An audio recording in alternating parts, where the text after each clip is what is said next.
angry because it is the tongue that causes anger to come. It is the tongue that says, I will never forgive. It is the tongue that says, I will forgive. It is the tongue that will set you free. It is the tongue that will hold you. So God rushed very fast to Jeremiah and touched the tongue of Jeremiah and told Jeremiah, from today, where I will send you, you will go. What I will tell you to say, you will say. From today, you become my servant, you become my slave. And then he told him in verse number 10, see, today I've set you over nations and kingdoms. He has set you over nations and the kingdom. Why nations and the kingdom? A nation is not the same as a kingdom. A nation is the institution.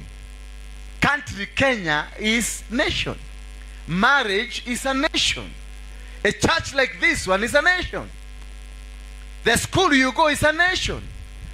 But the spirit behind this church is the kingdom. But the spirit behind Kenya is that whole kingdom. Every president, for those who have been watching, you see every president got his own standard flag. Hallelujah. Do you know standard flag? What is a standard flag? The standard newspaper, ma? Standard flag in the Ghana?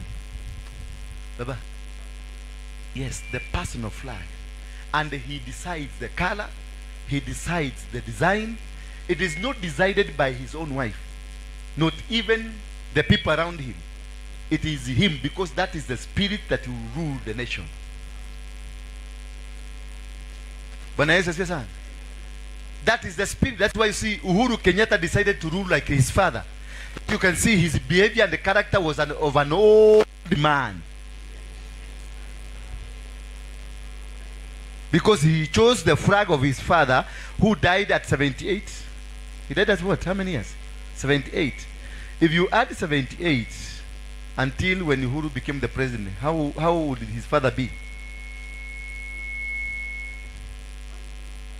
Yeah? 135. That is when, that's how old Uhuru was when he became a president. When he chose the spirit of his father. He never chose his own spirit.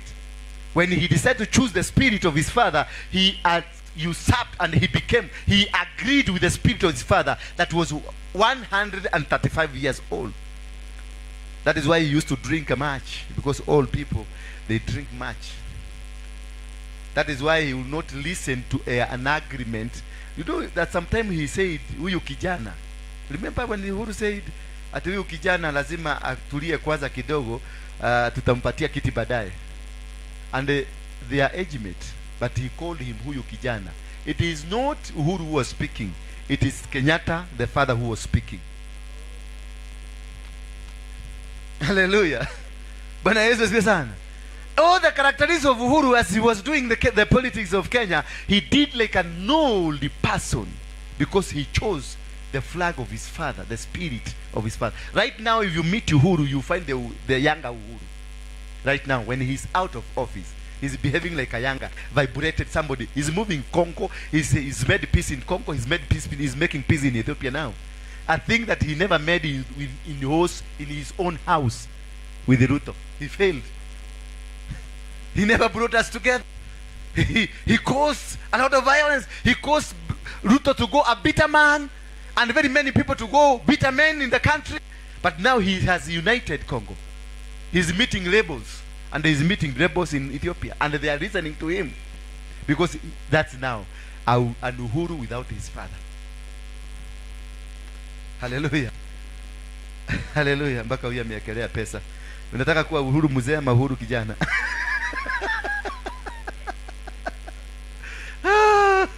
Hallelujah. That's how to know. When God says that, see, today I've given you nations and kingdom. Nations, the institution. The institution marriage. The institution your family. I'm the father of children. Therefore, that is the institution. The Waruinges. But the power that leads, the power that controls that family, it's now called the what? The kingdom. That is my kingdom. That is what we're talking about, the kingdom of heaven. Because the spirit that leads us to the kingdom of heaven. Praise be the name of God. So when you forgive, you allow the government of heaven to come in, the kingdom of heaven to come in, and then you'll be able to trap the powers. You'll be able to walk in the trappings of powers of heaven. Because in heaven, there is no spirit of unforgiveness. In heaven, what is there is the spirit of forgiveness. Clean people who are not carrying burdens. So you will never be allowed into a kingdom where the character you are carrying is not exercised. Hallelujah. No wonder you have been locked out, because they are waiting for you to resolve your challenges, to resolve your problem, because they open before they open. Yes, you umeokoka. Yes, you come to church. Yes, you've been praying for, they know that. But they are saying there is one thing she has not done. So you are in the compound. You are in the compound. You are in the place called no man's land. Uko kwenye mpaka ya Kenya na Uganda. Hapo kwenye hiyo shamba pale Miguna alikuwa anasema, I'm not boarding. You cannot arrest that person. When you are at no man's land, you can never be arrested. Nobody can touch you. Either side. This part, they will wait you until. That's what they did at the airport. When you are in the airport, kule kwa hiyo nini. Hiyo mahali tunakwanga huko ndani, kuna wale wameenda na ndege. Si zote. Uko ndani, uko juu. Ukipita kwa immigration, after immigration hapo, you are no longer Kenyan. You are not in the land of Kenya. No police officer can arrest you. Ati umeviolate. Ati uko kwa nchi ya wenye. Now inaitangwa no man's land. And the Miguna was behaving. Alikuwa nakaa wapi? Hapo kwa hiyo no man's land. Nobody touched him. Until they timed him. Kwa mlango alikuwa napita, unajua mtu pride ni pride. Alikuwa napita wakamvuruta kidogo, akakanyaga pande ya Kenya, wakashika yeye. And he was removed with an authority of a judge, because alikanyaga mguu moja. Hiyo ndio walitumia kumutoa. He violated the rules, the laws of the nation. So that is happening with you. Wakati uko na bitterness, uko into the kingdom ya shetani. Wakati you are not forgiving, uko ndani ya kingdom ya shetani. It doesn't matter whether you are a prophet, whether you are an evangelist, whether you are whatever you are, it doesn't matter. If you are carrying the unforgiveness, you are carrying with you. It is with you who you are in this kingdom. There is no shortcut. You are either here or there. You cannot be a Jagadha. A Jagadha kwa Kikuyu, wanaelewa wana Kikuyu. Ni ile kanyama kanakuaga hakako kwa nyama na hakako kwa nini? Kwa kosi. Bwana Yesu asifiwe sana. So when you have the unforgiveness, you are directly kwenye ufalme wa shetani. Sikia unataka kutoka kule kwa Mungu, anasikia unataka kutoka, lakini kuna tana na contract, because when you are unforgiveness, uko na contract kwa shetani. Bwana Yesu asifiwe sana. Hiyo bitterness ndio uliona Musa wakati alikufa aling'ang'aniwa na Mungu na nani? Because both they were claiming. Mungu alikuwa anasema huyu ni mtu wangu, naye shetani anasema ni mtu wangu. Kwa nini? Because huyu man aliagusha ile kitu yako na unang'ang'aniwa. Mabia neighbor hivyo ndivyo nimeng'ang'aniwa. Kwa sababu Mungu anakukilemu unakuja kwa kanisa. Mungu anakilemu unatoka sana, kilemu unaomba, unajua unakuja kuomba, unaombaga baka jasho inatoka kwa mgongo. Lakini shetani anasema, angalia, fungua kabati ya roho. Shetani anakuja nabii Mungu, fungua kabati ya roho. Kweli roho ikiangaliwa inaonekana unforgiving Mary, unforgiving Joseph, unforgiving business partner, unforgiving zinasoma 100. Shetani nabii Mungu, sasa tuweke nini? Tuweke roto. Ni roto mani gani? Ile ya kubeti. Bwana Yesu asifiwe sana. Sasa unampatia Mungu kazi mingi ya kupigana kwa sababu yako. Because he fought the battle for Moses. Na unafikiria Moses alikuwa mmoja because he led a battle that was 430 years. So he had a huge responsibility. Ikiwekwa kwa ratili ilienda juu. Sasa wewe ni nini umefanya? Wewe ni nini umefanya hata kuku iwezi kuchinjwa kwa sababu yako? Bwana Yesu asifiwe. Ndio Mungu awaste time yake akung'ang'anie. What have you done? Ni juko tu.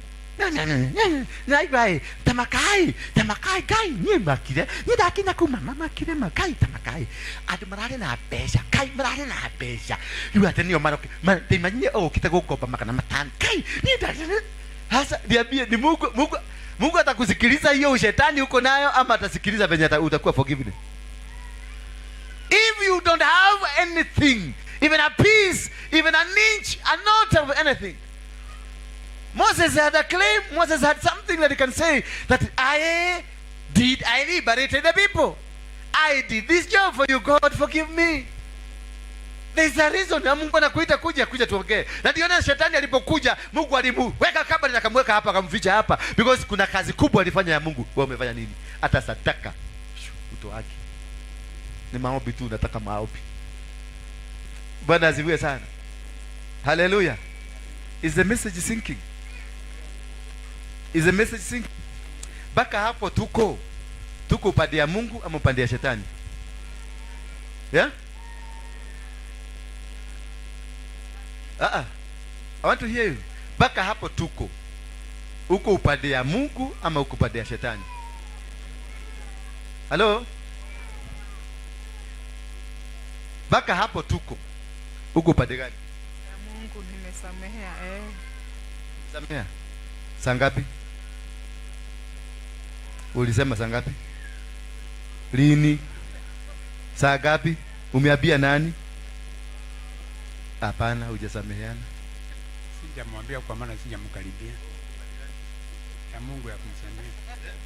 Kwa upande wa Mungu. So far hujamwambia? No. Kwa hivyo hujamsamehea. Bado. Umempigia, umetoka hapo kapiga simu. Biblia inatuambia ukikumbuka kuna mtu mmekosana na yeye na unataka kutoa sadaka, acha sadaka yako hapa, kimbia mpaka kwake umsameheane. Umefanya hivyo? So mpaka saa hii uko upande gani? Shetani. Mpaka saa hii tuko wapi? I'm asking you. Tuko kwa shetani sisi zote. As far as we are talking now, sisi wote ni candidate wa kuchomwa. Mwenye ambaye si candidate hapa inua mkono. Mwenye hana grudge na mtu, mwenye hajakasirishwa na mtu, mwenye hana kakitu bahari inua mkono. Kalia. Mpaka pastor wangu hapa. Already hata mimi myself I'm preaching to you nimejipata hapo. Na ndio Mungu aliniambia omba, nitakupatia ufunuo kwa madhabahu. Hata mimi nimejikuta hapo. Hata mimi nitapiga magoti hapa tu chini. Niombe msamaha. Bwana Yesu asifiwe sana. So we are all sinners here. There is no Christian here. Kalile mama ananiangalia na huruma. Na niko matoko heta geteo twako na gwasa imokei. Gidio nawe na mehia. Yes. Kutile mtu tali na mehia. Na mtu mwenye hai na mtu ana huko kwa moyo anasema huyu mtu hapana kano toko. Siwezi. Sasa leo nimeona zile phone call nitapiga leo ni miki. Modo. Adriana toleka nile. Akikubali sawa, akikataa sawa. Ajifungua. Your God is the witness. Akikwambia ni kwenda mahali sio kameno. Yes, ni kwenda. Natukana hulele dimulege. Sawa. You are free. You have said it. You confess it to God. And you are set free. Bwana Yesu asifiwe sana. Hallelujah. So God fought for Moses because of what Moses had done. Ask yourself, what have I done for God to fight for me? Do I deserve any fight from God? Can God really fight for me? I've done 10 abortions. I've done A, B, C, D. I've backstabbed. I've sengenya. Today morning you sengenya hadi somebody na ukakuja. Kuna mtu mwingine ulimwambia ndio kwenda jiga Yesu ndio umenya deo. Ndio iga tu hanini. Umenya deo. Sasa hiyo unafanya hivi. Na ukikuja hapa Bwana asifiwe. Amen. Bwana asifiwe. Amen. Amen. Yeah. Tell your neighbor, we need to repent. We need to repent. hii kitu ni mkali. That is the sin of exoneration. And let us look a little bit the forgiveness called the forgiveness of release. Nimeruka moja, nataka tuingie kwa release kwa sababu it will combine. And we go to the book of Isaiah 43. Wa kai. Ati sisi zote tuko kwa shetani. Jehova tuiwe. Kuna mtu anatutazama anasema kai amekumbuka ile maneno amefanya, zile abortion amefanya, na yeye kwanza ni pastor kwa kanisa. Sasa ndashindwa kugodhi ati ama. Yeah, 43 verse 25. I am he who blots out your transgressions for my own sake, and I will not remember your sins.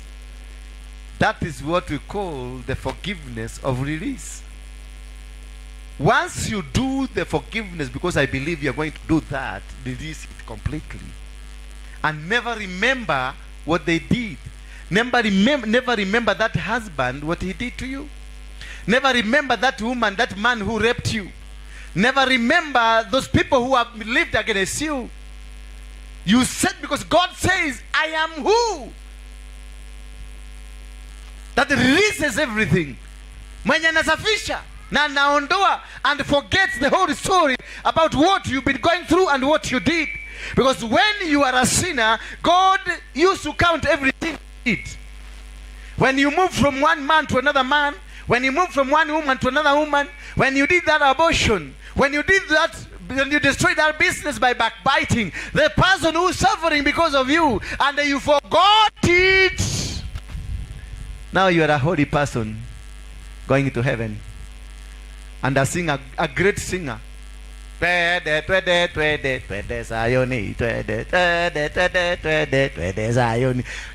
you don't know there are people outside there who are crying because of you. There is somebody whose children are suffering because of you. Yet munaenda Sayuni, there is no Sayuni there. Tell your neighbor there is no Sayuni there.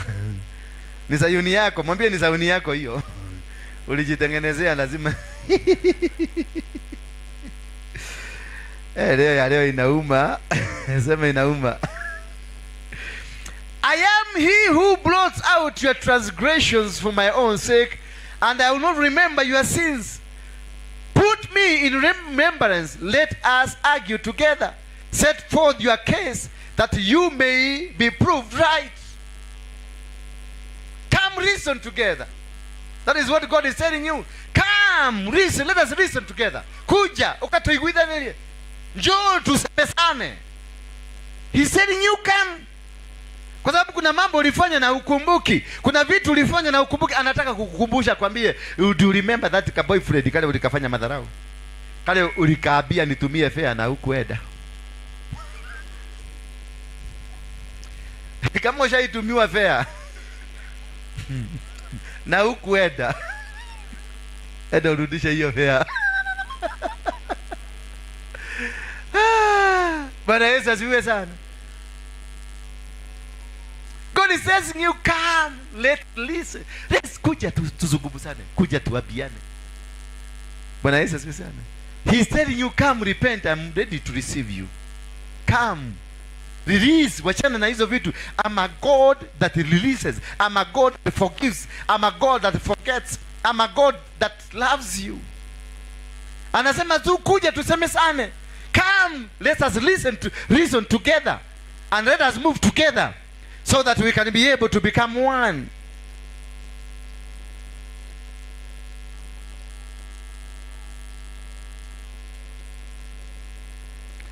Verse number 27 inasema, your first father sinned, and your mediators transgressed against me. Therefore I will profane the princes of the sanctuary and deliver Jacob utter destruction, and of Israel for revival. So even the sins of our father, the sins of our first parents, the sins of the people who are ahead of us, we are carrying the sin. Kama baba yako alikuwa mchawi na alikuwa mlevi, you are carrying the sin. Kama mama yako alikuwa muhanyaji, you are carrying the sin. Hallelujah. Kama mama yako ana hate mtu ama alikuwa na hate mtu, you are carrying. Are you seeing me? Niona? Hallelujah. So let's God is asking us that come that we surrender to God because of the sin you have and the past sin. So by the virtue of us being the children of our parents, we are carrying the sins of our parents. Because my mother, your father, your mother, your whatever, had this issue with God. Therefore, this issue with God, because the Bible says, I will transfer the transgressions of your fathers to the fourth and the fifth generations. So the sin of your father you will be carrying, you are carrying a sin of your father. He went alone kwa muganga. It's God knows, so you are carrying it. Mama yako alienda peke yake kwa muganga, you are carrying it. God knows, that's why you are carrying the check on your head. So when you come to repentance, we must do it in totality. You pull your grandfather, you pull your grandmother, you pull everybody in your family and you bring them in one basket and they repent on behalf of them. Then you raise a sacrifice called atonement sacrifice. You atone for the sins of your children. You atone for the sins of your husband. You atone for the sins of your father. You atone for the sins of your grandmother. You atone for the sin of your society, the community you are living. Because if you are living in Sodom and Gomorrah, because that's a community, those are a sin of a community. There is personal sin, there is a generational sin, and there is territorial sin. So you must understand, what kind of a sin are you in? Where did you find yourself? Is it in the territory that is full of witches? Or is it in the territory that is full of bad people? Or is it the personal sin, you did an abortion? It is a sin that it was not committed by none other than you. That's a personal sin. Those sins unafanyaga huko chini chini. Unakorogea mtu unamwekea kamchele. Hiyo kakitu unafanyaga kama usiku unatembea usiku unaenda unanyemelea kwa msemo mwenyewe, alafu unatoka haraka na unarudi nyumbani na unakaa na unashika Biblia unaanza kusoma for God so loved the world that he gave his only begotten son. Na ile vitu umefanya. Hallelujah. And when it comes to the territorial, it is thing that was done communally. Kama hiyo tunaenda kufanya ya Muranga is a community. It was done communally. That's what we call the territorial sin. But again, there is a sin that was committed by your great grandfather ambaye alikuwaga mugaga. That's a generational sin. So you must be able to understand what kind of sins we are talking about here. And all must be cleansed. All must be removed so that you may be set free. Let's do the last book of Micah. Who is God like you, pardoning iniquity and passing over transgression for the remnant of inheritance? He does not retain his finger forever, his anger forever, because he delights in his steadfast love. He will again have compassion on us. He will tread our iniquities underfoot. You will cast all our sins into the depths of the sea, and you will show faithfulness to Jacob and steadfast love to Abraham, as you have sworn to our fathers from the days of old. That he will never take these transgressions. He will never make you suffer. He's waiting because he has unending love. God has got unending love towards you. God has got unending care. He wants you. Once you seek forgiveness, he will love you. He loves you. He's waiting for you to repent your sin, that he raises you again. And he swore. God swore, he said, I will never forsake you nor leave you. I will walk with you even if you be walking in the valley shadow of death, but I will walk with you and I love you. That is why he gave his only son to come and die for your sins. Praise be the name of God. So he still loves you. God still loves you. You are stinking, yes, unanuka, lakini anakupenda. He is just waiting. Weka hiyo takataka chini, umebeba. Weka hiyo uchafu uko nao chini, then come.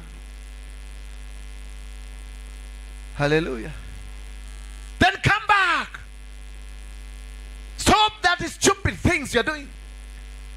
Stop that stupid behavior and character that is removing God from you.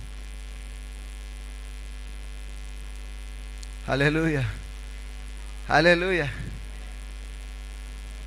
Wow. He will again have compassion on us. He will tread our iniquities underfoot. He will kanyaga madhambi zako zote, your unforgiveness, atasikanyaga kwa miguu zake. Mungu himself atasikanyagia chini. So he only needs you uziweke chini ndio azikanyage. That is all what you need. So leave that grudge you have. Leave that anger. I want you to drop it here tonight, today. That bitterness, drop it today. Hallelujah. Bwana Yesu asifiwe sana. Bwana Yesu asifiwe sana. Wangapi wameguzwa? Umesikia umeguzwa kabisa? Hapo nimegogwa msumari. Nimegogwa. Inua mkono juu kama unamegogwa. Acha kuinua ni kama nataka kuambia shetani, nakwambia usipandishe. Ni wangapi tuko kwa shetani mpaka sasa? Inua mkono. Mpaka sasa. Inua tu mkono. Wale wanajua hatujatubu, hatujapigiana simu, hatujaambia watu tumetusamea. Inua tu mkono wako juu, because God looks at the heart that is ready to be forgiven. Wale wajeuri tu waendelee kuwa wajeuri. Inua mkono wako vizuri juu. Wale wanajua tuko kwa shetani. Sisi hata mimi niko kwa shetani, mimi mwenyewe na kuokosa hapa. Mzee, umangaija kuacha. Yes, we need all of us to repent. All of us here. Nobody is clean here. Nobody is clean. Ama kuna mtu clean hapa? Kuna mtu clean? We are all stinking. We are all dirty, filthy. Nadivona tuligiaka. Kule mbinguni Mungu anasikia kama anasema nini leo? Mugeni hiyo siweje. If Jesus of himself, Jesus could have pardoned him at the 11th hour, until he cried to God, akamuuliza God, gai wako wadiganeria neke. Why did God pardon Jesus at the 11th hour? Mahuja, did you know Jesus was pardoned at the 11th hour? Why? Because Jesus went in the whole village, corrected all the sins of people, na akaibeba yote. Atinaenda kwa baba. Alipofika kwa baba, baba kasikia mnuko, akaangalia na pekine na kaenda. Until they walimgoga msumari, damu ikamwagika. It atoned. Mungu akarudi kwake. Hallelujah. His own son alimwachana na akamwachanisha. Paka akamuuliza, Mungu wangu, kwa nini umeniacha? It is because alizunguka akabeba dhambi zote zetu. Naenda kwa baba. Kufika kwa baba hakuwa anajua baba atakagi harufu baya. Baba akamuondokea. Wale wajamaa wakanyorosa huyu mjamaa kwa sababu baba ashaondoka. That is why the devil wants you to sin. That is why the devil wants you to move away from God, so that he can find an opportunity to hit you back. Until when he shed his blood and gave it as a sacrifice, that is when God came back and rescued and said, my son, come now, let's go. And he atoned by his blood, he atoned for our sins. Bwana Yesu asifiwe sana. Hallelujah.